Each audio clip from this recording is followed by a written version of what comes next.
Hello and welcome to this video, which is the first of two that I'm making about the Croydon Astronomical Society. In part 2, we've been given very special access to their observatory, which is located in Kenley at the extreme southern edge of the South London borough of Croydon. We'll also be able to look at some of the stunning images which members of the Society have captured. In this video, we're going to look at the history and background of the Croydon Astronomical Society, from humble beginnings to the state-of-the-art equipment that they use today. The story begins in 1956, with the establishment of the Croydon branch of the Junior Astronomical Society. Around this time, the Croydon Natural History and Scientific Society had also established an astronomy section, and so many people became members of both organisations. An early joint project, from 1956, was the establishment of this 8.5-inch telescope. The members pitched in to build themselves a small observatory, on land that would later become part of the famous Whitgift shopping centre in Croydon. The result was a modest but practical structure, and this colour photograph shows beautifully what it looked like. Among the early members of the Croydon group were two men who would go on to become very famous in the field of astronomy. Without doubt, the most famous of all was this man, the unmistakable Sir Patrick Moore.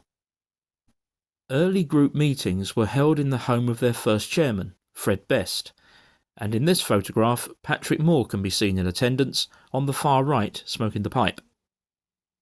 The group would also sometimes visit Patrick Moore's home, and of the two men smoking pipes in this image, Patrick is the one sitting down, second from the left.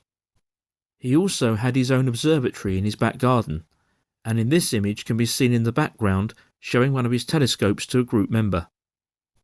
Patrick Moore left the group many years ago and passed away in 2012, but the man who can be seen here seated on the far left of this photograph would also go on to make an indelible mark on the world of astronomy. He is Paul Murdin, and in the early 1970s, along with his colleague Louise Webster, discovered the first ever black hole, Cygnus X1. The existence of black holes had already been theorised by Albert Einstein in his general theory of relativity, but Cygnus X1 was the first observable candidate for a black hole, and later research proved this to be correct. In 1961, Fred Best, the founder and first chairman who I mentioned earlier, suggested that the Society should have its own observatory. A friend of the Society donated an area of unusable farmland at Addington, near Croydon, and work began. Significant progress was being made, as can be seen in this photograph, when, suddenly, in 1963, the land was sold off to facilitate the building of a housing estate, and all the Society's hard work came to nothing. In 1965, the Junior Astronomical Society local groups were disbanded, and the Croydon Group became the Croydon Astronomical Society, which it remains to this day. They still wanted to have their own observatory, but this time they wanted to own the freehold of the site, so that their efforts couldn't be thwarted again. And so it was at this time that they took the opportunity to purchase an area of land just across the road from the famous RAF Kenley, and work began on the new observatory. Once again, the members boldly undertook the building work themselves, knowing that they were taking on a huge technical challenge that would last many years. This time, however, things were different, and they enthusiastically broke ground, as we can see here, in 1965. The foundations of the observatory structure gradually took shape, but far deeper foundations would be required to take the weight of the huge telescope that they planned to build. If you look carefully at this photograph, you will see that there's actually a man digging out the very deep hole that would be required. As the walls of the observatory slowly began to rise, the time came to pour the concrete that would form the base of the telescope. It must have been a particularly anxious moment, but, as we can see here, ultimately successful. Under the guidance of the Society's then chairman, Norman Fisher, all the technical challenges to the construction of the observatory were gradually overcome. He even had the knowledge necessary for the fabrication of the fiberglass panels that would be required for the observatory's domed roof, and here we can see one of them being made. And so, by the time this photograph was taken in 1970, after 5 years of hard work, the observatory was really beginning to take shape, but there was still a long way to go.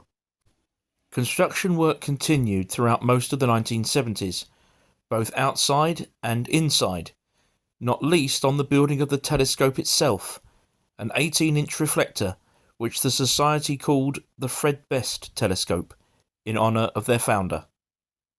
Finally, 16 years after that great disappointment in Addington, and after 14 years of meticulous construction, the Kenley Observatory was complete, and a grand opening was held on the 30th of June 1979. It was a very proud moment for all concerned, and throughout the 1980s the observatory was in regular use.